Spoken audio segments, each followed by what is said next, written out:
¿Cuánto tiempo hace que no puede ver?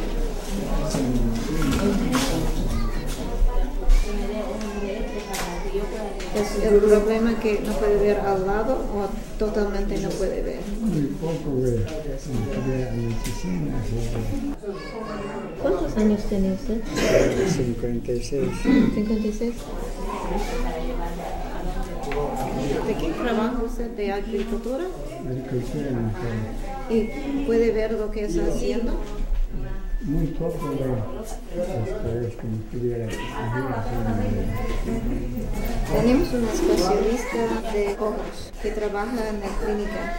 Podemos avisar para que todos puedan venir a verlo.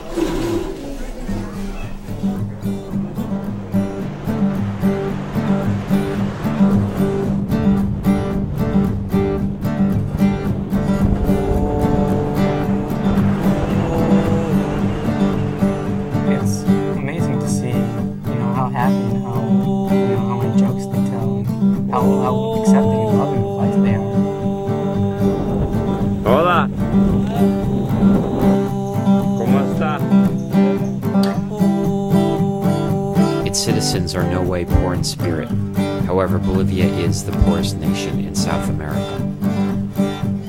Poverty exists throughout the country, but is most present in the underdeveloped lowland rainforest outside of Santa Cruz.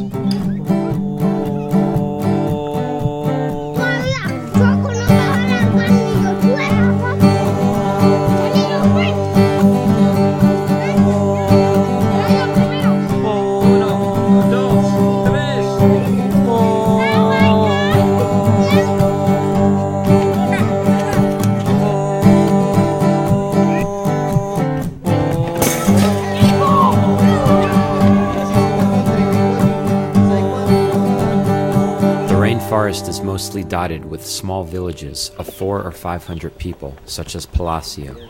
When you see a village like this, we're talking about essentially mud huts. They have thatched roof and dirt floors. They don't make very much over and above what it takes to sustain them. They may have chickens that they're raising at their own house, or they may take in other people's laundry to do. But the employment options are pretty limited. Many men work as tenant farmers, planting crops on someone else's land. They are what we call peones. They work for these other people and they get money for their work. The men go into the jungle to cut the trees. Others are hunters and they sell what they hunt. It's not a job that will make people to have a better life. Families are just barely making it on the wages that they make from this type of a thing. They're not starving, but they're not, thriving either. These are hardworking people who just don't make very much and just can't seem to get much ahead. You see it in them that they've been working hard. You touch their hands and you can feel that they've been working all day. And whether it's that they're hardworking or if it's just a toll as to what, where they live and the stress of life, you can see that in people's faces. These are men with fatigue and strain. They're using machetes all day, so they have repetitive motion types of injuries in their arms, the legs, and their back from bending over. Workers are also victim to serious skin infections, such as leishmaniasis, as well as fungal infections that can permeate the soft tissue and bone, making them extremely difficult to treat. We've seen infectious disease in the leg, way into the bone, because these people never went to the doctor for more than a year and in danger to lose the legs just because of an infection. Poor sanitation and hygiene leads to many other health problems. Villages have trouble obtaining potable water, which can lead to gastrointestinal problems and severe diarrhea in children. Children can also acquire intestinal parasites from walking barefoot. In the rural parts of Bolivia, medical care is really pretty sparse. There are not that many doctors, there are not that many resources. The people in the area, they don't have very much money either to be able to even buy medications should they need them. Hola, ¿cómo está? If they go to one of the physicians in the area, and as I said, there aren't very many, the physicians may prescribe medications and they just can't afford to buy them. Most people don't have health insurance. We are concerned because we have let's see, we have 40 million people with no health insurance. That's 1/7 of our population. I think it's closer to 2/3 of the population in Bolivia has no health insurance. Me ha golpeado aquí mi brazo y un lado de la costilla.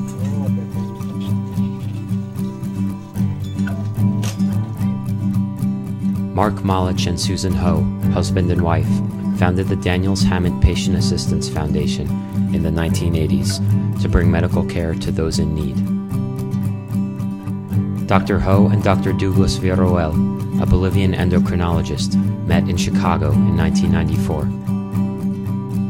It was there that they discovered they shared a kindred spirit, a spirit of wanting to bring health care to the poor of the world. The idea for the Centro Médico Humberto Parra was born. In 2001, Milton Parra, a wealthy Santa Cruz landowner, was under the care of Dr. Villarroel. He was dying from lung cancer. Milton Parra passed, but before his death he told Dr. Villarroel he wanted to help the Bolivian healthcare system. He donated 20 hectares of land in memory of his father, Humberto Parra. Douglas immediately calls my mom saying, "We have this opportunity to do something great for Bolivian healthcare. Will you help me build a clinic?" My mom says, "Of course we can build this clinic." Susan and Mark donated the money to build the clinic, and construction was underway near the rural village of Palacio. The voice spread out that there was a new clinic, and people already started coming before the clinic was finished. We bought all the furniture to furnish the clinic for $1,000, and we put it all in a truck and we drove up to the clinic. People from the town kind of appeared from everywhere, unloaded the truck, put together the furniture that needed to be assembled, and then they sat down on the chairs in the waiting room waiting to be seen. So we saw some patients that day. Nisha Malhorta, Maggie McElwain, and Elisa Confi were the first American volunteers to come to the clinic. Starting in Palacio, these 3 women went door to door and village to village in an effort to understand the healthcare needs of each family. They gathered information on diet and housing and also learned about the conditions and lifestyle practices that caused certain health problems. Rebecca Locks and Simone Van Swan expanded the initial health survey, providing a fuller picture of the healthcare needs of the Bolivian people.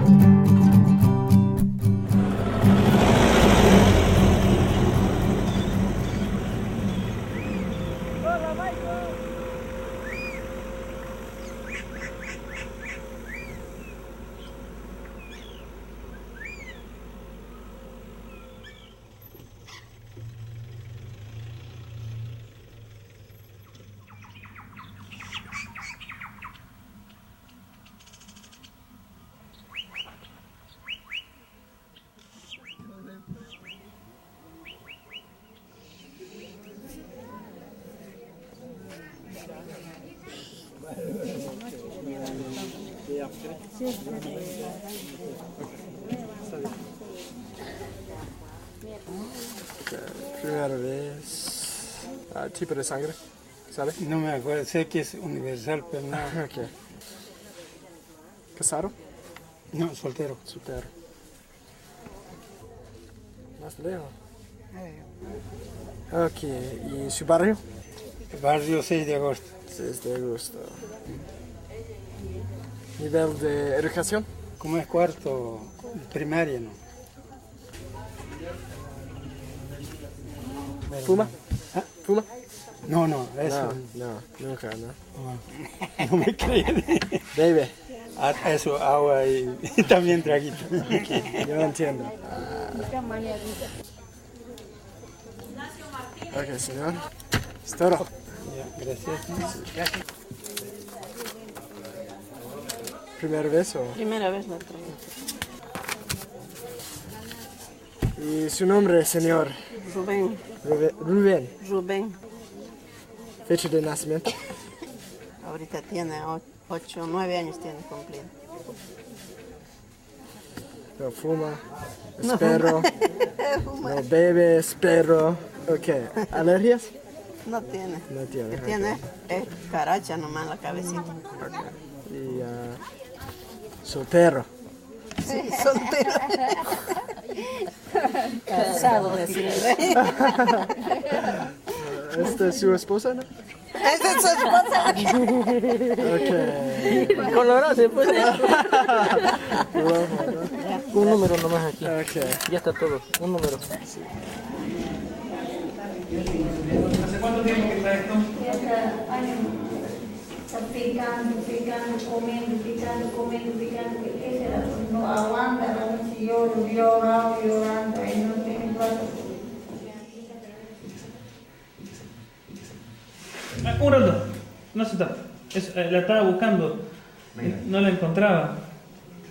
No la encontraba a la señora María. Solamente está con esto de acá. Miren, no te pegues. No, está hacia adentro. Yo fui a la reunión de Yapacaní y ella se acercó a mí. Yo le dije que viniera para hacerlo hoy día. ¿No hay antecedentes de cáncer de mama por si acaso? ¿De mama? ¿Tiene? ¿No sabes? No sé, primera vez que la veo. El quirófano de bridar, limpiar, sacar toda esa área necrótica, y esperar a que eso llene, o por lo menos granule para colocarle un injerto. Y hay que empezar con los estudios de cáncer de mama. Sí. Hay que empezar a hacer todo el screening de ella. ¿Cuál es el motivo? Puede ser que haya sido un traumatismo, solamente lo que haya tenido un absceso. Their priorities are to eat, to survive, and then comes education, health. When they are sick, they wait just too much to go and see a doctor, because they are surviving. No, está encapsulado, por decirlo así, ¿no? Although doctors are not expensive in the countryside, medicines are. People have to go long ways to see doctors, and when they see the doctor, they don't have the money to buy the medicines. Often we see diseases that are common not just in Bolivia but in the United States also, but we see them coming at very advanced stages. We have seen a lot of women with cervical cancer. This should be very easy to detect in the early stages. This is why people have pap smears every year. We see people who die of cervical cancer. Death from cervical cancer should be 100% preventable. What we provide is not only physicians to see the patients, but also provide the medications and any of the tests that need to be done to take care of these people. Should they need surgery, we try to take care of at least some of that, not all of that. It's really a fairly complete type of a service that we're able to provide for these people that they just can't afford. They just don't have the money to do this. La F, la T, la N, P. We have an ophthalmologist that comes out on weekends. We have a full dental suite where we have high-speed drills and all of the things necessary to do full dental work.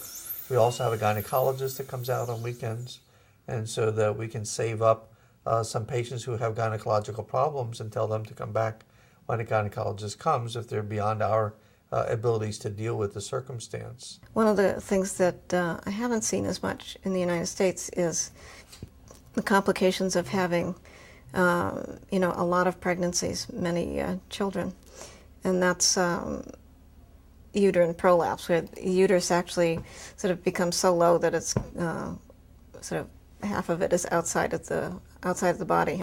Florida Cerrone lives 20 miles outside of Palacio. She suffered from severe uterine prolapse, complicated by cancer. Her uterus was way down to the knees, and she had been living with that for the last 10 years because she didn't have money for the surgery. Y ahí yo caí mal, estaba nomás mal, pero ya a mí me dijo la señora María, ¿puedes entrar de una vez? Me dijo, no te quedes así. Y yo le dije, no tengo plata. Estaba muy escaso de ese curso.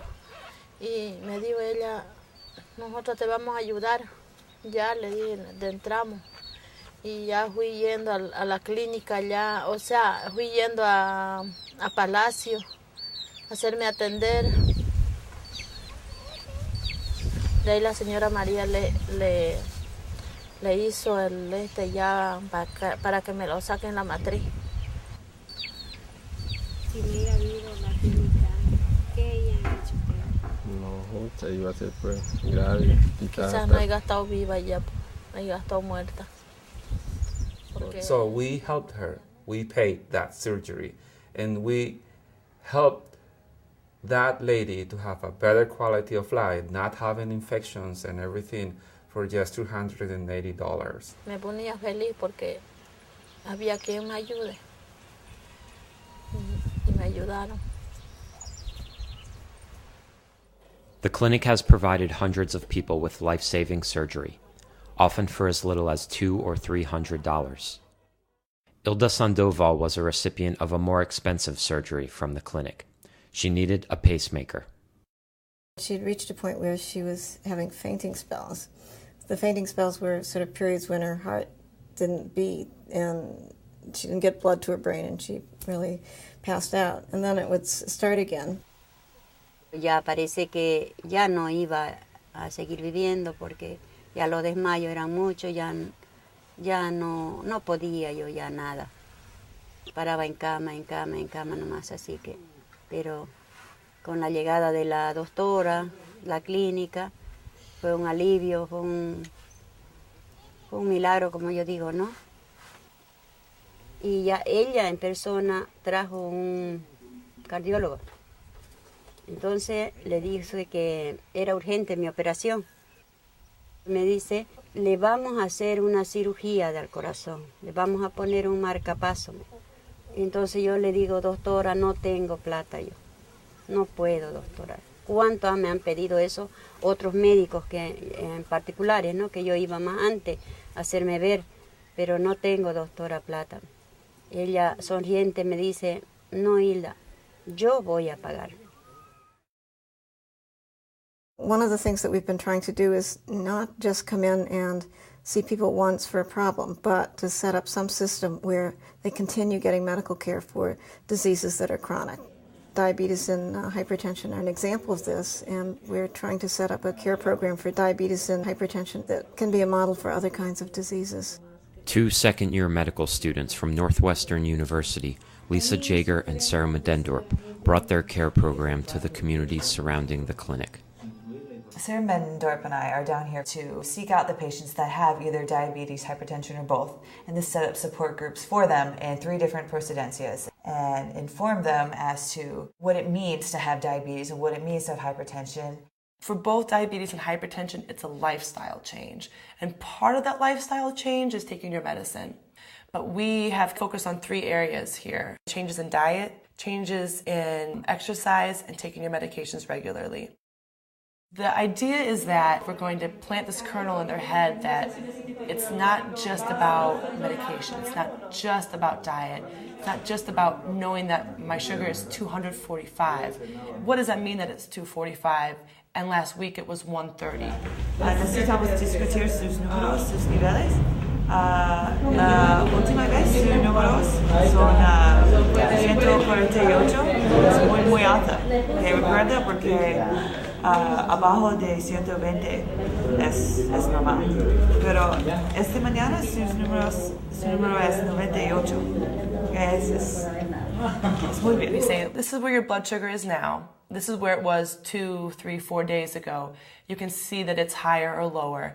And then we discuss the implications. If it's lower, we say, that's great. You know, what have you been doing? Have you changed your diet? What have you changed? ¿Usted piensa que es porque de cambios en su dieta? Cambios en la dieta son muy efectivos para controlar los niveles de azúcar y podemos ver aquí. Muy bien. The clinic draws from a wide group of towns and procedencias here surrounding Palacio. The clinic has support groups in these communities. They have a group of usually women that have been organized by the clinic to mobilize the people in these communities to bring them to the clinic. The first step was to find potential leaders of these support groups. We had to teach them how to take blood pressures and how to interpret that. We also had to teach them how to take blood sugars and how to interpret that. We had to teach them how to advise patients. They came in with high blood sugars or high blood pressures and what that meant. Step 2 was to find all the patients in the area that have diabetes or hypertension or that even have a family history of these diseases. We're focusing our efforts in 3 different procedencias, in Yapacani, in Buena Vista, and in Arboleda. We are very fortunate in Yapacani because we have a nurse who works here at the clinic. Her name is Ginda, and we are based out of her house Her family has a garage type of building that we're able to stock with all of our equipment. She has put some medications in there also. It's nice for Lisa and I because she already knows blood sugar, she already knows how to take a blood pressure, she already knows how to counsel patients in some of these issues.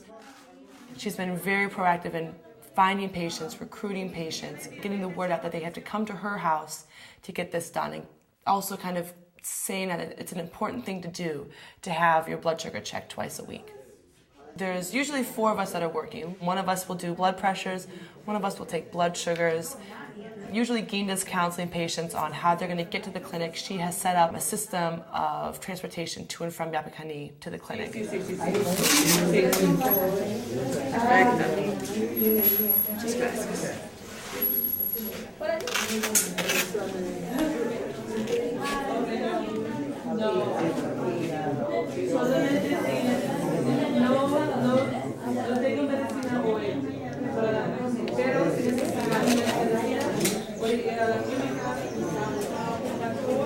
¿Tiene usted diabetes? Sí. Aquí tengo, yo también no había ido. ¿Tome la medicina, sí? Sí, ya terminó ya. Tiene que anotarse con Ginda y la movida.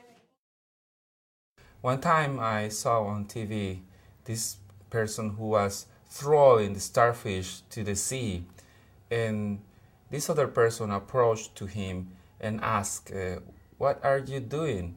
And he responded, oh, I'm trying to save the life of the starfish because the tide is receding and the starfish are gonna die.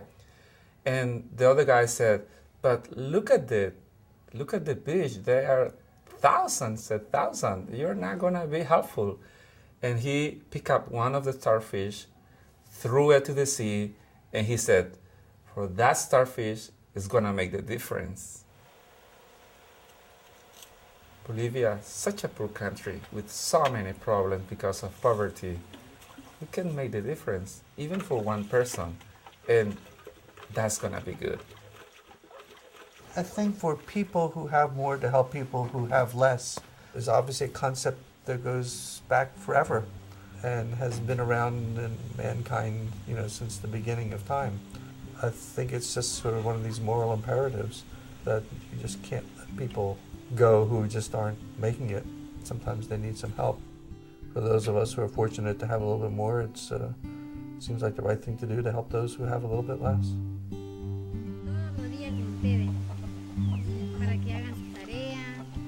When your mother said there are people starving in China, it's kind of an abstraction. I think for my kids, it's not so much of an abstraction if you say, there's somebody with life-threatening medical problems someplace. Their response is, whose room are they staying in? Not, isn't that too bad? Whose room are they staying in? So the people that you can help are no longer kind of anything distant. You know their names. You have a way to get that money to them. It is impossible to live in a country as poor as Bolivia without having a social conscience, and it's impossible. We gotta help because people need help. That's it.